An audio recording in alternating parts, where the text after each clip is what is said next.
Bueno, ha llegado el momento de relacionar los tipos de enlace y los tipos de materiales. Ya decíamos antes que en alguna otra ocasión que muy pocas veces se da el caso de que haya un enlace puramente iónico, puramente covalente, bueno, puramente metálico, es más fácil. La mayor parte de las veces los enlaces tienen un carácter mixto, o los materiales presentan un carácter mixto. No hay una relación o una correspondencia directa entre el tipo de enlace y el tipo de material. No es que todos los materiales, salvo en el caso del enlace metálico, pero sí que hay ciertas cosas sí que hay ciertas tendencias, por lo menos, ¿vale? Entonces, hay una construcción gráfica, que es el triángulo de Kettelar o de Arkel-Kettelar, que nos dice, a función de la electronegatividad media, es un eje de electronegatividad media de los elementos que forman el compuesto del material y la diferencia de electronegatividades. Esto sería G sub B menos G sub A y esto sería G sub A más G sub B partido por 2, ¿vale? Y en función de estos valores, pues sí que nos encontramos regiones en las que predomina el enlace iónico, predomina el enlace metálico o predomina el enlace covalente. Es decir, que más o menos, si conocemos las electronegatividades, otra vez la tabla periódica, si conocemos las electronegatividades de los elementos que conforman un material, sí que vamos a poder predecir más o menos el tipo de comportamiento, el tipo de enlace que va a presentar.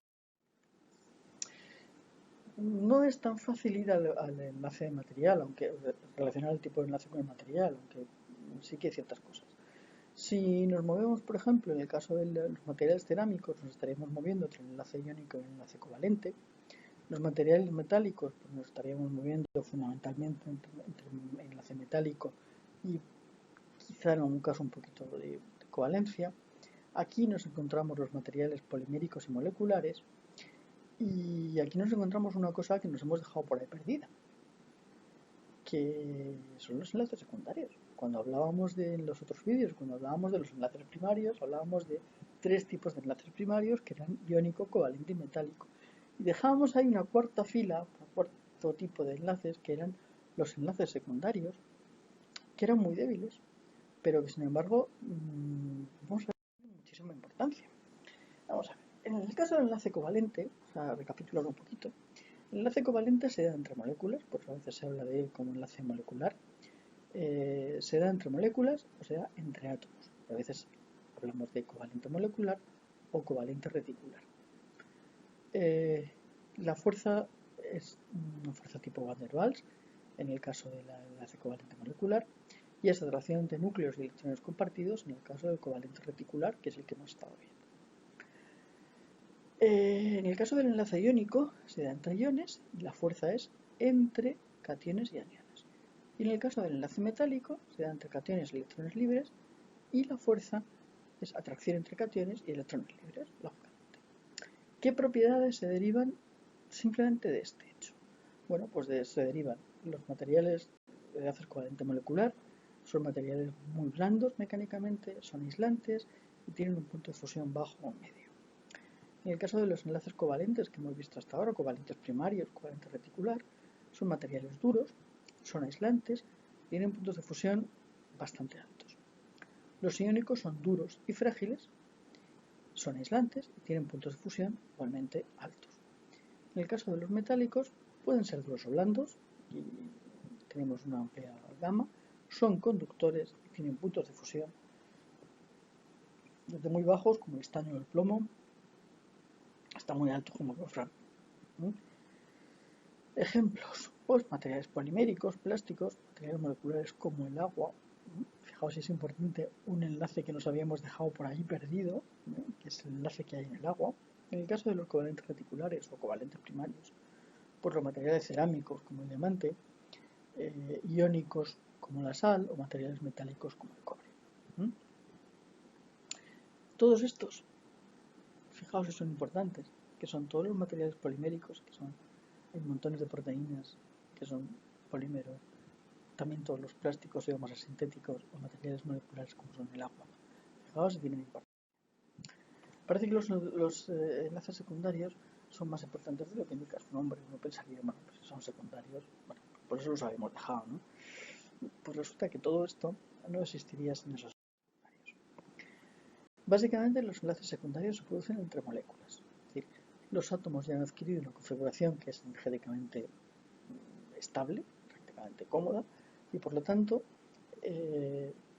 como son las moléculas las que van a interaccionar, y en las moléculas ya los átomos están configurados de una manera muy cómoda, las interacciones van a ser mucho más débiles que las que sean entre átomos. Los dos, básicamente, podríamos hablar de enlaces tipo Van der Waals. Aquí tenemos la patita del GECO, que es el ejemplo emblemático de las fuerzas de Van der Waals, y como es verdad que son muy débiles, pero sin embargo muchas pues, son capaces, es lo que le permite al GECO trepar por las paredes, o los puentes de hidrógeno que nos permiten crear los cristales de hielo, por ejemplo. Vamos a ver qué es esto de Van der Waals para principiantes. En un átomo neutro los centros de carga positiva y negativa coinciden, ¿vale? Vamos aquí. Si yo aplico un campo eléctrico, se produce un desplazamiento relativo de los centros de carga positiva y negativa. La carga positiva se va para un lado, la carga negativa se va para otro, y por tanto parece un punto dipolar. También podría ocurrir que dos átomos que están polarizados se encuentren. Y ahora, entre estos dos átomos que están polarizados, se establece una interacción entre ellos. Esto es lo que se conoce como interacción de London. Pero hay moléculas en las que directamente, por su configuración de carga, ya están polarizadas. Es decir, directamente por su configuración de carga ya hay un momento dipolar, que es permanente. Entonces, estas moléculas con momento dipolar permanente interaccionan de la misma manera que estas, solo que este momento dipolar lo hemos causado nosotros y este es permanente. Hablamos aquí entonces de una interacción tipo Kisson, son las que se dan entre moléculas con momento dipolar permanente, y el ejemplo es el puente de hidrógeno.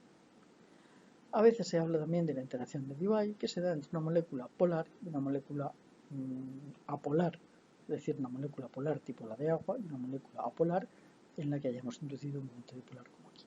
Estos son los tres tipos de enlace de Van der Waals que podríamos hablar.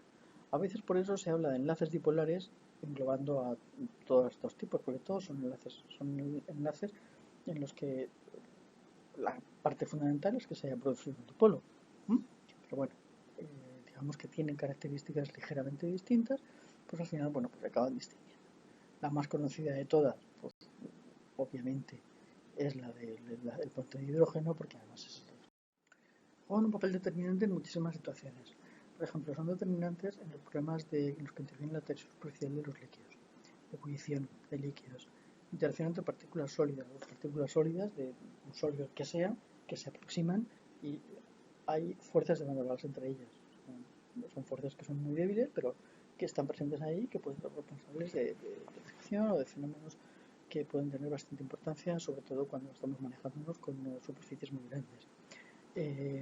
Intervienen también las temperaturas de transición y las propiedades mecánicas de muchos polímeros, es decir, que son materiales. Aquí tenemos, por ejemplo, la imagen, el esquema de un cloruro de polivinilo, en los carbonos, y aquí, bueno, pues entre estas cadenas se establecen una serie de interacciones dipolares.